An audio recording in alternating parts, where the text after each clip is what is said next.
In the heart of Los Angeles, a taxi driver unwittingly becomes entangled in a deadly game of cat and mouse.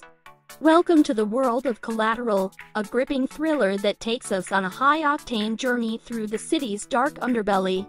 At the center of the film is the enigmatic hitman Vincent, brilliantly portrayed by Tom Cruise, and the unsuspecting taxi driver, Max, played by Jamie Foxx. Their fateful encounter sets the stage for an unforgettable night. Vincent, with his calm demeanor and meticulous planning, contrasts sharply with Max's ordinary life. But as the night progresses, we see layers peel away, revealing the complexities of their characters.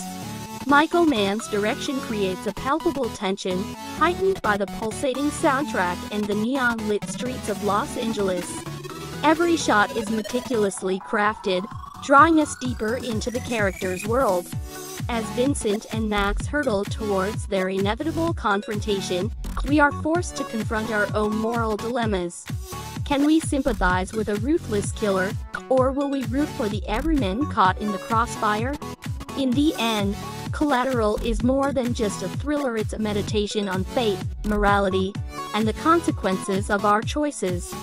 And as the credits roll, we're left pondering the darkness that lurks beneath the surface of the city. A cab driver finds himself the hostage of an engaging contract killer as he makes his rounds from hit to hit during one night in Los Angeles. This action thriller follows LA cabbie Max Duraker, the type of person who can wax poetic about other people's lives, which impresses you. As Justice Department prosecutor Annie Farrell, one of his fares, so much that she gives him her telephone number at the end of her ride. Although a dedicated man, as seen through the efficiency in which he does his work, he can't or won't translate that eloquence into a better life for himself. He deludes himself into believing that his now 12-year cabbie job is temporary and that someday he will own his own limousine service. He even lies to his hospitalized mother that he already owns one, with a further lie that he tells her as such primarily to make her happy, rather than the truth, which is that he won't do anything to achieve that dream. One night, Max picks up a well-dressed man named Vincent, who asks Max to be his only fare for the evening. For a flat fee of $600, plus an extra $100 if he gets to the airport on time, Vincent wants Max to drive him to 5 stops that evening. Max somewhat reluctantly agrees. Max learns the hard way at their first stop when a body falls from a third-story apartment window and lands dead on top of his cab, that Vincent is a contract hitman. Vincent's main goal, as per his current contract, is to kill 5 people, one at each of the stops. But he will not let others get in the way of that goal, even if it means killing them, including Max. As Vincent forces Max to continue driving him for the evening, Max tries slyly at every turn to take back control of his life from Vincent, especially when Max learns of one of the names on Vincent's hit list. Meanwhile, LAPD narcotics detective, Ray Fanning, and ultimately the FBI get involved. When Vincent's first victim is associated with a case in which Ray is working undercover, Ray is able to piece together information which makes him hot on Max and Vincent's tail. Los Angeles cab driver Max Duraker lives an incredibly mundane life. He drives a cab day in and day out and has for the last 12 years. His only escape from reality is a photo of a tropical island and the fact that he wants to start his own limo company. All that changes when a government investigative attorney named Annie Farrell gets in his cab from the airport. Max is seemingly unaware of the case that Annie is involved in, is about to have dire consequences for his very life. Immediately after dropping Annie off downtown, he picks up a fare who's known only by his first name, Vincent. Vincent offers Max a deal he can't refuse: $700 for making 5 stops, then getting him to the airport without making a run for it. But at the first stop, a body drops from the sky, and Max soon realizes that Vincent is someone he's probably better off not knowing. Vincent is a calculating assassin hired by the very people being prosecuted by Annie, who's out to wipe out all the witnesses in the federal prosecution trial. Will Max make it out alive and live to tell the tale? Or will Vincent require more trunk space in the cab? Navigating through bustling Los Angeles crammed streets for 12 hard years, the observant cab driver, Max, receives the first customer for the night, the formidable U.S. prosecutor, Annie Farrell.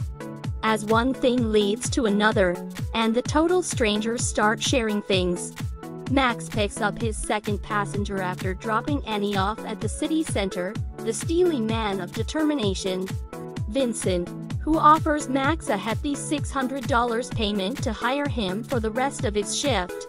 Now, unbeknownst to them, Max and Annie's lives become inextricably intertwined with Vincent's, as his sinister schemes and his detailed list of appointments take them to various places in L.A. Now, 5 names, 5 locations, and a dead body in the trunk determine Max's fate. Who shall live and who shall die in this long and deadly passage into hell? After a long day, LA taxi driver Max is about to knock off when sharp-suited Vincent offers him $600 to make 5 stops. Sounds good until Vincent turns out to be a merciless hitman, and each one of those stops involves a hit. As the night goes on, Max starts to wonder if he'll live to see the sunrise, as the pair are hunted by the police and the FBI. Cab driver Max Dureker Jamie Foxx drives U.S. Justice Department prosecutor Annie Farrell Jada Pinkett Smith to her office where she prepares for a drug indictment case. Annie takes a liking to Max, leaving him her business card. Vincent Tom Cruise enters the cab next, giving Max $6,000 for chauffeuring him to 5 appointments. As Max waits at the first stop, Vincent enters an apartment complex and shoots drug dealer Ramon Ayala. Ayala unexpectedly falls out of the window directly onto the cab, forcing Vincent to reveal himself as a hitman. He coerces Max to hide the body in the trunk, clean up the car, and continue with their arrangement. However, Max is pulled over by police due to damage from Ayala's impact. But just before the officers can investigate, they are summoned to a higher priority call. Vincent then leaves Max tied to the steering wheel in an alley as he murders attorney Sylvester Clark. Max calls for help from a group passing by, who proceed to rob him and Vincent's briefcase, but Vincent returns and kills them. Vincent then brings Max to a jazz club to drink with club owner Daniel Baker Barry Shabaka Henley after it closes. Max witnesses Vincent execute Baker when he incorrectly answers a question about Miles Davis and suffers a panic attack.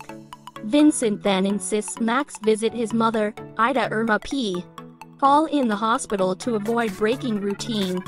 He pretends to be Max's colleague and develops a rapport with Ida, which upsets Max, who then runs out with the briefcase and tosses it off a bridge onto the freeway. With his target list destroyed, Vincent forces Max to meet drug lord Felix Reyes Terena Javier Bardem, threatening to murder Max's mother, otherwise. Posing as Vincent, Max meets with Felix and successfully acquires a USB flash drive listing the last 2 targets. Felix orders his men to follow Max and eliminate him should he fail.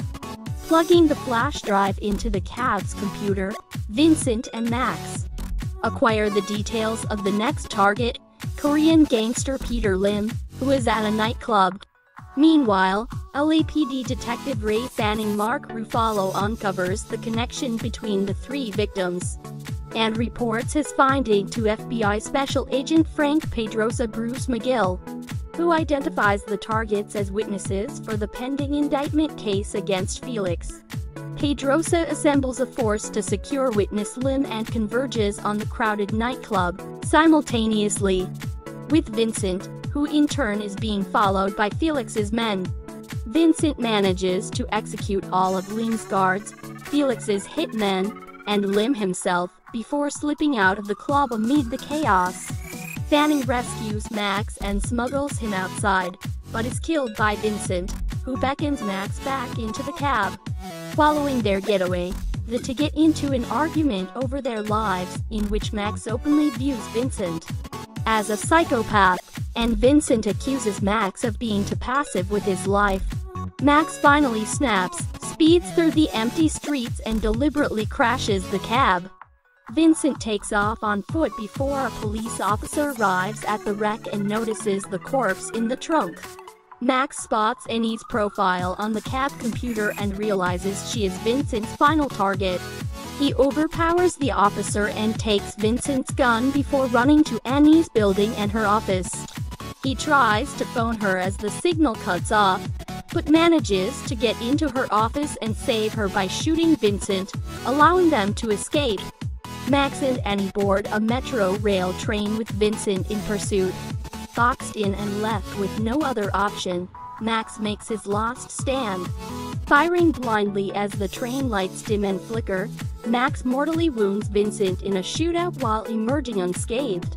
Vincent slumps into a seat and dies as he repeats an anecdote heard earlier about a man who died on a train and went unnoticed for 6 hours. Max and Annie then get off at the next station, in the dawn of a new day. For the better part of his career, Tom Cruise has played the all-American good guy. Gleaming-eyed and bushy-tailed, Cruise has played the role of the hero in many films and is certainly the richer for it. Something happened along the way, though. Cruise wanted to be considered a legitimate actor, rather than merely a movie star. Therefore, we've seen him go against type, successfully Magnolia, and not so much The Last Samurai. It's as if Cruise is the neglected kid in the back of the classroom who knows all of the answers, but is never called upon, and therefore will go to desperate ends for attention. Oh, pick me, pick me. For me, Cruise hit it this time. His character in Collateral is a menacing study in coldness. It is a thoroughly believable depiction of an utterly ruthless hitman. It seems, finally, Cruise is actually bad, rather than merely acting bad. He disdains his usual tricks in favor of a simple and very real performance. Let us not forget Jamie Foxx. His character's transformation into a hero is rendered all the more effective by how wonderfully Foxx captures his character's initial impotence and bewilderment. It's a wonderfully effective, energetic, and yet very subtle performance. Special kudos to Michael Mann. He has a very interesting eye when it comes to capturing the city of Los Angeles on film. His vision of law in this film is one of unease and uncertainty, hardly the usual glitz and glamour treatment. This work is always compelling to the eye and paced to keep the action moving ever forward. Each scene has its own logic, contributing to the overall whole. This is first-rate filmmaking. Thank you for joining us on this journey through Collateral. Don't forget to like, share, and subscribe for more deep dives into your favorite films. Until next time, stay tuned.